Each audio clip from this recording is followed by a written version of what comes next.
Dewi dengan NIM 20026120016. Saya akan melakukan pemeriksaan telinga, hidung, dan tenggorokan. Saya merupakan dokter muda yang sedang menjalani stase di Departemen THTKL. Silakan. Selamat pagi Ibu, perkenalkan saya dokter muda Ita yang bertugas hari ini di klinik. Sebelumnya bisa tahu identitasnya Bu? Kezia dok. Oh baik, atas nama Kezia, usianya berapa? 23 tahun dok. 23 tahun, baik. Sudah sesuai dengan rekam medis ya Bu? Ya. Jadi pada hari ini sesuai dengan yang dicatatkan di rekam medis, yaitu terjadwal Ibu akan melakukan pemeriksaan telinga, hidung, dan tenggorokan. Nah, jadi hari ini saya akan melakukan 3 pemeriksaan. Yang pertama pemeriksaan swabah, kemudian juga yang kedua pemeriksaan rhinoskopi anterior, dan pemeriksaan yang ketiga yaitu inspeksi bibir dan kafum oris atau rongga mulut. Nah, ketiga pemeriksaan ini bertujuan untuk mengetahui apakah ada abnormalitas atau kondisi yang tidak normal di ketiga lokasi tersebut. Nanti selama pemeriksaan akan sedikit tidak nyaman. Apakah Ibu bersedia? Bersedia dokter. Baik, jika sudah bersedia, saya akan cuci tangan terlebih dahulu dan menggunakan alat pelindung diri. Ya, baik dokter. Saya akan melakukan cuci tangan 6 langkah.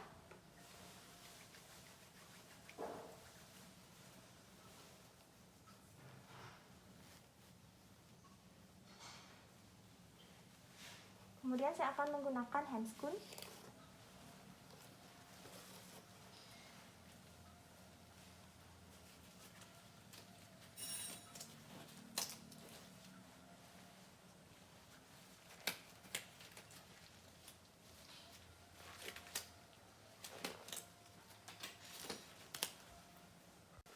Baik, saya telah menggunakan APD lengkap. Selanjutnya saya akan menyiapkan alat dan bahan yang diperlukan pada pemeriksaan, yaitu spekulum hidung, garpu tala frekuensi 512 Hz, dan lampu kepala.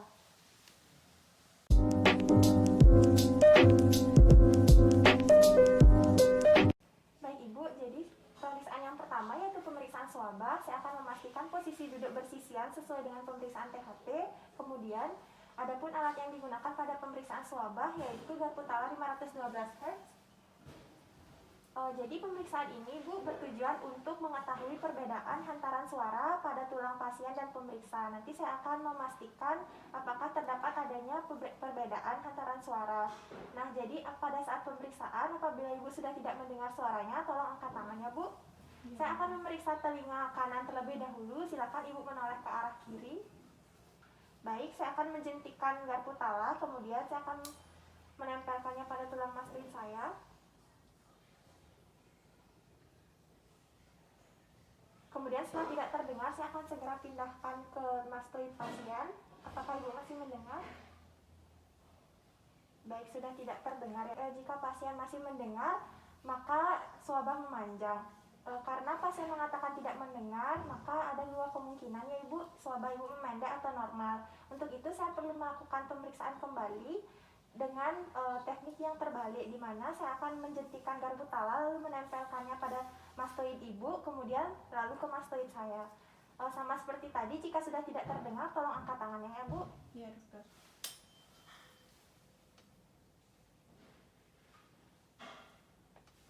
Baik, kemudian saya akan segera memindahkan ke mastoid saya. Baik, apabila saat dipindahkan ke mastoid pemeriksa garpu tala tidak terdengar, maka swabah pasien normal. Namun apabila masih terdengar, maka kemungkinan swabah pasien memendek. Pada kondisi swabah yang memanjang, kemungkinan pasien mengalami tuli konduktif, sedangkan pada kondisi swabah yang memendek, maka kemungkinan tuli sensori neural. Namun perlu dipastikan dengan pemeriksaan Weber, Rino, atau audiometri ya Ibu. Ya dokter. Baik, untuk pemeriksaan pendengarannya sudah selesai Ibu. Akan saya lanjutkan dengan pemeriksaan berikutnya, yaitu rhinoskopi anterior. Sebelum itu saya akan menyiapkan alat dan bahannya terlebih dahulu.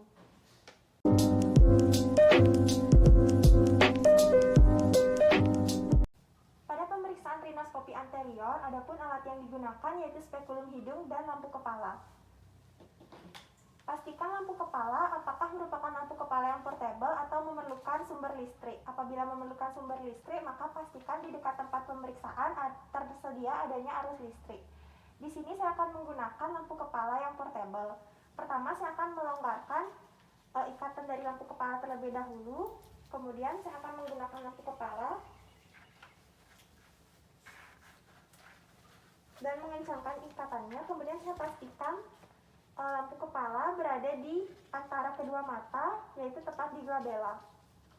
Kemudian saya akan menyalakan dari lampu kepala. Setelah itu saya akan arahkan sinarnya 30 cm pada telapak tangan, membentuk lingkaran dengan diameter sekitar 3-5 cm dengan aksis 15 derajat dari aksis mata. Baik, lampu kepala sudah digunakan. Baik Ibu, jadi sekarang saya akan lakukan pemeriksaan rhinoskopi anterior. Saya sudah menggunakan lampu kepala dan juga saya sudah menyiapkan alat yang dinamakan dengan spekulum hidung. Jadi pada pemeriksaan rhinoskopi anterior ini bertujuan untuk mengetahui daripada kondisi kongka, meatus, dan juga apakah terdapat adanya kelainan seperti polip, infeksi, dan yang lainnya. Akan sedikit tidak nyaman karena saya akan memasukkan spekulum hidung ini ke lubang hidung Ibu. Apakah Ibu bersedia? Bersedia, Dok. Baik, jika sudah bersedia, Ibu bisa dibuka maskernya. Jadi di sini saya sudah menyiapkan spekulum hidung yang sesuai dengan ukuran lubang hidung orang dewasa.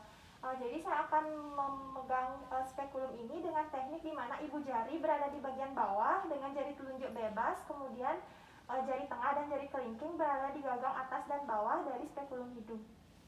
Kemudian saya akan memasukkan spekulum dalam kondisi yang tertutup secara perlahan ke lubang hidung dengan ibu jari berada di cuping hidung untuk mencegah spekulum terbuka terlalu lebar. Kemudian saya akan buka perlahan. Setelah lubang hidung tampak jelas, kemudian saya akan mulai melakukan inspeksi.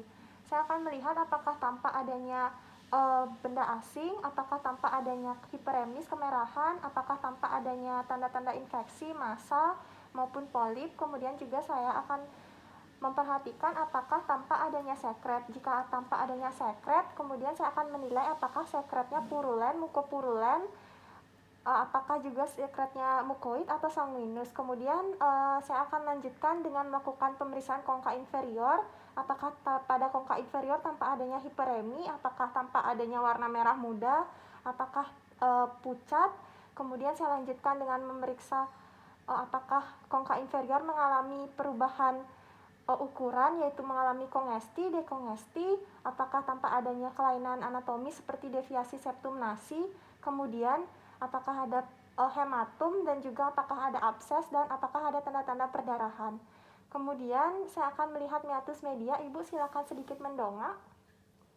Baik, saya akan melihat meatus media. Saya akan memperhatikan apakah meatus media mengalami hiperemi, apakah ada polip, kemudian apakah ada massa maupun abses pada meatus media dan juga kongka media. Kemudian saya lanjutkan dengan melakukan pemeriksaan fenomena palatum mole. Ibu, pada pemeriksaan fenomena palatum mole ini silakan untuk mengatakan I. Bisa diulang sekali lagi, Bu? I. Baik, pada fenomena palatum mole, pada saat pasien mengatakan I, normalnya adalah tampak adanya bayangan hitam pada saat pasien mengatakan I. Jadi di sini tanpa ada bayangan hitam, itu artinya fenomena palatum molenya Ibu positif. Baik Ibu, jadi pemeriksaan rhinoskopi anterior pada hidung sisi kanan telah selesai dilakukan. Saya akan mulai mengeluarkan spekulum hidung dengan posisi setengah tertutup agar tidak menjepit rambut hidung maupun mukosa pada hidung. Saya akan mengeluarkannya secara perlahan-lahan. Baik, kemudian saya akan lakukan teknik yang sama di hidung sebelah kiri. Permisi ya Bu. Saya akan masukkan spekulum dalam kondisi tertutup perlahan-lahan, lalu saya buka, lalu saya evaluasi, kemudian saya keluarkan perlahan-lahan dengan teknik yang sama. Baik Ibu, pemeriksaan rhinoskopi anteriornya sudah selesai. Akan saya lanjutkan dengan pemeriksaan berikutnya, yaitu pemeriksaan inspeksi bibir dan kafum oris.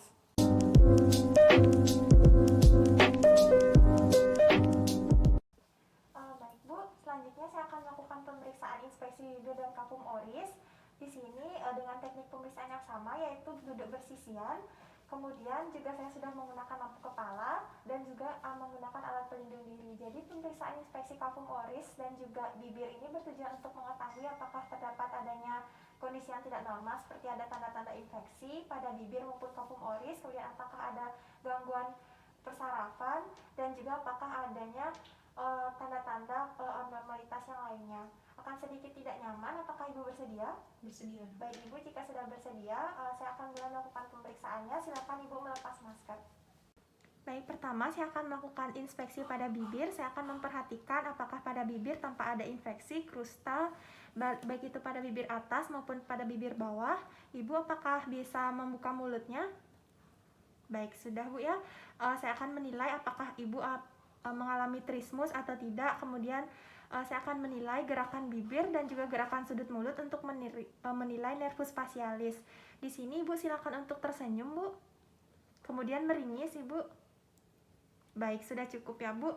Tidak tampak adanya kelainan pada nervus facialis. Kemudian saya lanjutkan dengan menginspeksi dari rongga mulut. Ibu silakan untuk dibuka mulutnya.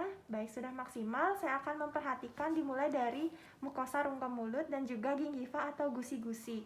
Saya akan mengevaluasi mukosa rongga mulut apakah tampak adanya hiperemis, ulkus, sariawan, tanda infeksi, jamur, masal maupun abses. Kemudian saya akan memeriksa gigi geligi, di mana gigi geligi pada orang dewasa berjumlah lengkap 32 buah. Saya akan menilai apakah tampak adanya karies gigi yang tercabut, kemudian apakah adanya gigi yang berlubang, dan juga gigi yang mengalami bentuk yang tidak normal maupun maloklusi. Baik, kemudian saya akan memeriksa lidah untuk mengetahui apakah tampak adanya paresis nervus glossopharyngeus, apakah tampak adanya atrofi papi lidah, lidah kotor, apakah lidah hiperemis, kemudian apakah ada ulkus pada lidah maupun massa yang dicurigai tumor pada lidah. Ibu silakan gerakan lidahnya ke atas, ke bawah, kanan dan kiri. Baik, tak tampak adanya kelainan pada nervus yang mempersarapi lidah. Kemudian saya akan memeriksa palatum mola dan palatum durum. Ibu silakan lebih mendongak. Baik, Ibu, saya akan mengamati apakah pada palatum mola tampak adanya hiperemis, kemudian apakah tampak adanya udem dan juga apakah ada tanda-tanda inflamasi. Kemudian saya akan mengamati palatum durum, apakah tampak ada ulkus, abses, dan juga apakah tampak ada massa yang dicurigai tumor. Baik Ibu, pemeriksaan kafum oris dan inspeksi bibir telah selesai. Bisa dikenakan kembali maskernya, Bu. Pertama saya akan melakukan cuci tangan prosedural dan juga melepas APD terlebih dahulu ya, Bu. Baik, saya akan melepaskan handscoon dan membuangnya ke tempat sampah medis. Kemudian saya akan kembali melakukan cuci tangan dalam langkah prosedural.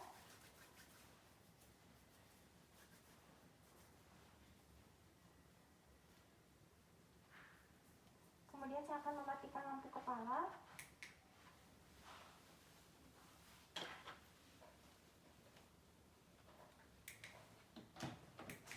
Kemudian saya akan melepaskan alat pelindung diri.